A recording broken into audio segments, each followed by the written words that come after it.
It's high time to awake. Bible prophecy with Craig C. White. Today we're going to look at the Antichrist checklist.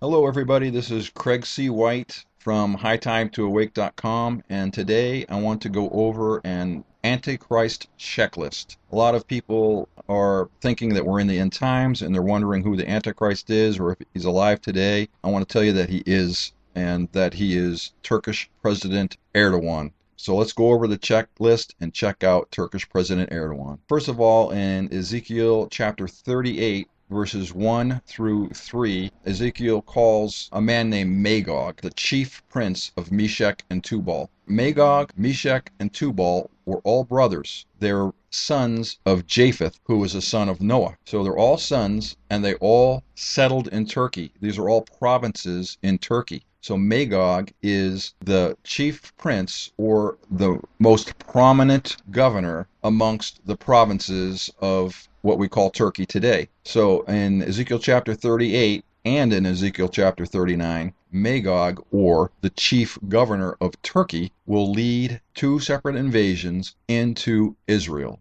Okay, so the chief prince of Meshech and Tubal is the primary governor of the provinces of Turkey. And Turkish President Erdogan was the prime minister of Turkey for 12 years until he was elected as president of Turkey in December of 2014. So he definitely fits the description of a chief governor of Turkey. So I think that's a very big indicator of who the Antichrist is, or who Magog is in the very least. And in Ezekiel chapter 38, Magog leads an invasion into Israel. And in Ezekiel chapter 39, Magog, or the chief governor of Turkey, leads an invasion into Israel.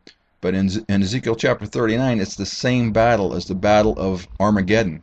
So if Magog leads the Battle of Armageddon, then Magog is the Antichrist. That's just the first thing on our checklist. The second thing, 2 Thessalonians chapter 2 verse 4 says that the Antichrist will oppose and exalt himself above all that is called God or that is worshipped, so that he sits in the temple of God, showing himself that he is God. So the Antichrist will at some point sit in a revived or rebuilt temple in Jerusalem. But before that, I think this verse is telling us that he will claim to be God. He will exalt himself as God or above God. So let's see if President Erdogan has exalted himself as God. Erdogan has already claimed to be God. His supporters have claimed that he's God. The Muslim religious rulers have claimed that he is equal to Allah. He has built a mosque, or is building a mosque. It's the largest one in Istanbul, with the highest minarets in Turkey, and it's dedicated to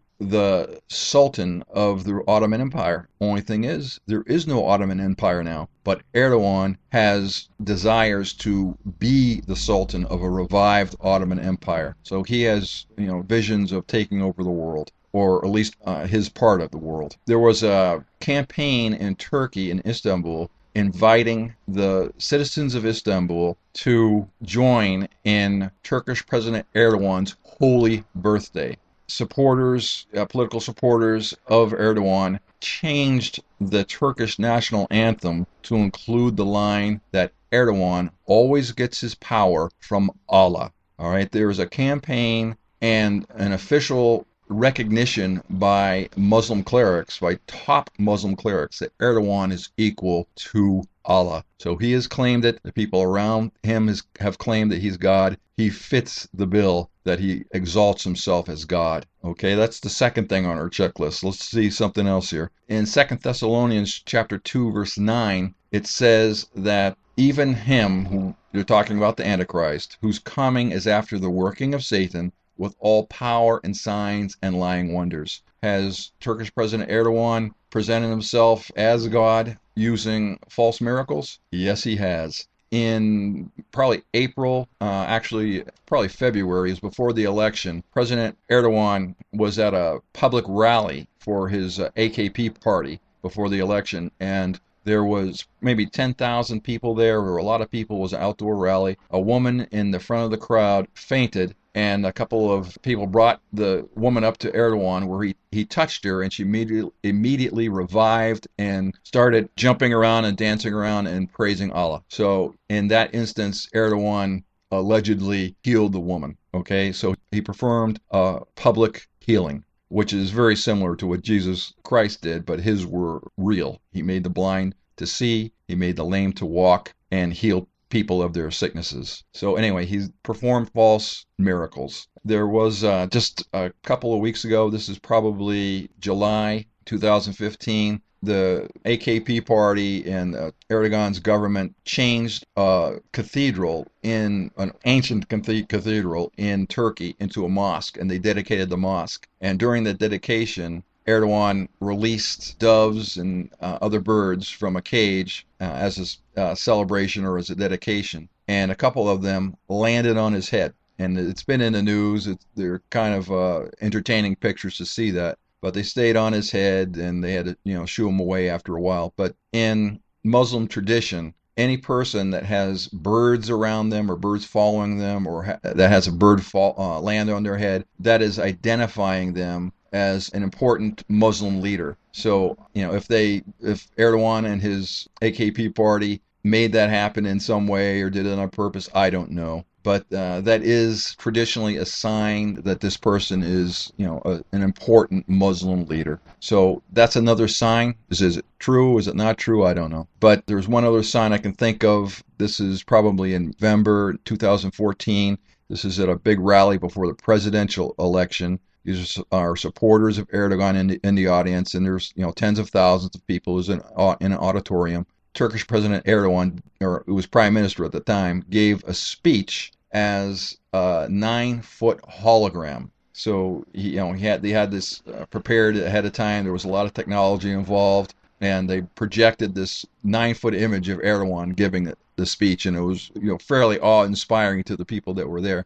But if you ask me, it's using technology, but it's kind of a false sign to make him grander than he truly is. And also, Revelation talks about an image of a beast, or a beast is an empire, or the ruler of an empire. It talks about an image being able to speak. I think that this projected hologram fits that description. So that could be the image of the beast. It says in Revelation that the false prophet will cause people to bow to the image of the beast that can speak. Again, that's a beast represents the next world empire, or the ruler of the next world empire. And Erdogan wants to be the sultan of a revived Ottoman Empire. Another very important prophecy, this is the next point in our checklist, is that the Antichrist is likened to the ancient Assyrian kings. The ancient Assyrian kings invaded Syria and then invaded northern Israel. That was in 734 BC. And then about 30 years later, they came back and invaded southern Israel. So the Antichrist will do the same things that the ancient Assyrian kings did. They'll invade Syria, and I think destroy Damascus, and then they'll invade northern Israel. Turkey has already sent troops into Syria in the last couple of weeks, and they've sent aircraft, bombed them with aircraft. They've lobbed missiles from the Turkish border into Syria. They're already fighting inside of Syria. And this was probably a month ago, maybe the beginning of July 2015. Turkey put 54,000 Turkish army troops on the border of Syria. That's a lot of troops. And they've also been bringing in a lot of weapons since March. They've stockpiled a huge amount of advanced missiles and weapons, and have actually been handing them out to the Free Syrian Army, which is fighting inside of Syria against the Syrian government and against Assyrian President Assad. The Free Syrian Army is not made up of Syrian people fighting against their president. The Free Syrian Army is made up primarily of Al-Qaeda from Libya. Al-Qaeda invented the Free Syrian Army in Libya. They also invented the Free Egyptian Army. I don't know if you've heard about them yet, but they invented that in Libya. They're Libyans. So Libya and Iran and Sudan are identified as troops that Turkey will lead into northern Israel. That's in Ezekiel chapter 38, verse 5. All those nations are fighting in Syria today. As a matter of fact, Iran, or a rebel group from Iran in southern Syria, has already been sending missiles into northern Israel, into the Golan Heights, and Israel has already retaliated, sending missiles back. That was basically in the middle of August or late part of August 2015. So all the armies that Ezekiel chapter 38 verse 5 says that Turkey will lead into northern Israel are already fighting in Syria. Some of them are already fighting against Israel. They're already lobbing missiles into Israel. Turkish army is on the Syrian border with 54,000 troops. They're just about ready to go in. I think they're going to have they're going to march all those soldiers into Syria and really cause trouble. These are things that the Antichrist will do. These are things that are happening now. Ancient Assyrian kings did them, and Turkey is just about to do them too. So that's another point on our checklist to identify the Antichrist. Another amazing point is that the Antichrist is identified in Daniel chapter 11, verse 45, as building his palace on a holy hill or a holy mountain between the seas. Daniel chapter 11, verse 45 reads, "And he shall plant the tabernacles of his palace between the seas in the glorious holy mountain, yet he shall come to his end, and none shall help him." Turkish President Erdogan has built his palace on a holy mountain. President Erdogan has built the largest palace in the world at extreme cost to the Turkish people and against the Turkish government's wishes and even against a couple of court orders to not build it or to stop building it.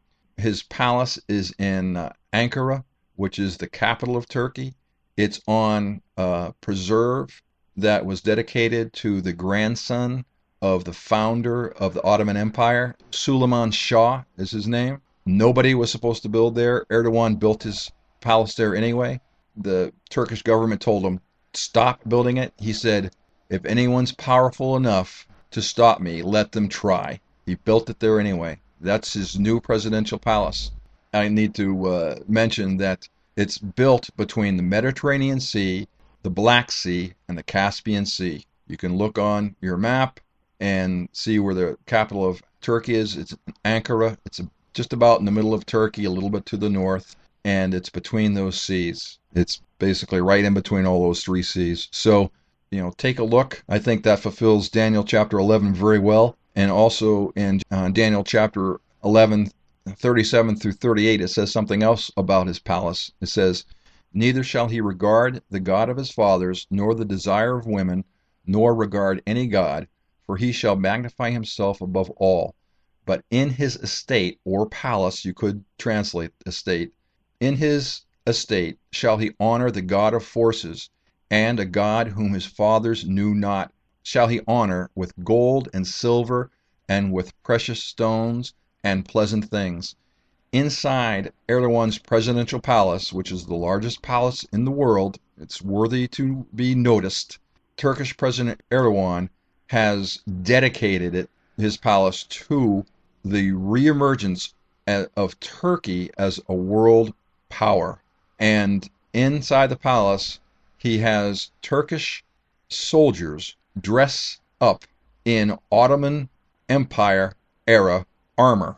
And he shows them off to foreign dignitaries, and he has many other lavish things inside the palace, all dedicated to the reemergence of the Ottoman Empire. And he wants to be Sultan of the Ottoman Empire.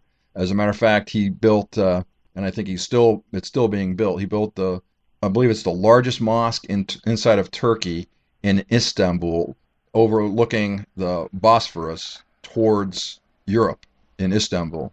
And it has the tallest minarets of any mosque in Turkey, and it's dedicated to the Sultan of the Ottoman Empire.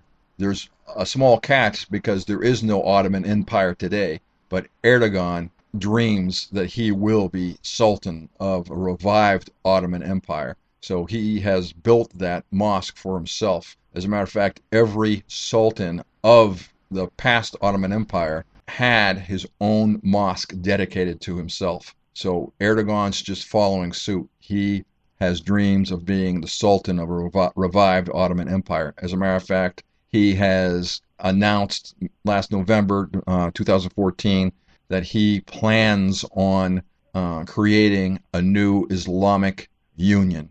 And I believe that Islamic Union is actually identified in Daniel chapter 7 as a leopard. So if we see, just like Russia is identified by a bear, this Ottoman Empire or Islamic Union will be identified by a leopard.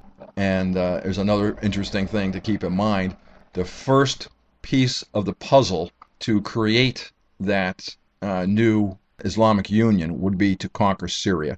And the Bible talks in Revelation, identifies four nations along the Euphrates. And the only four nations that are all along the Euphrates are Turkey, Syria, Iraq, and Iran. But it says that at the appointed day, they will rise up and kill a third of the men, or a third of the people, is what it really says.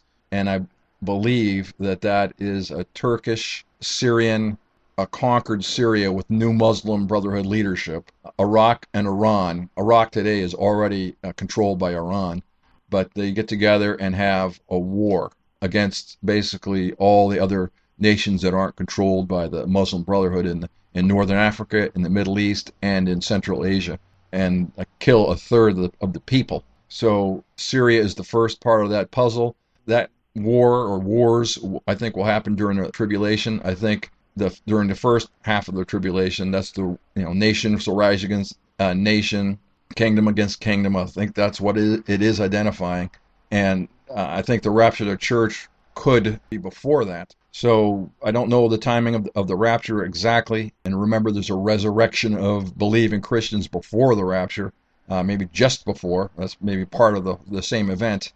But the resurrection and rapture could happen soon.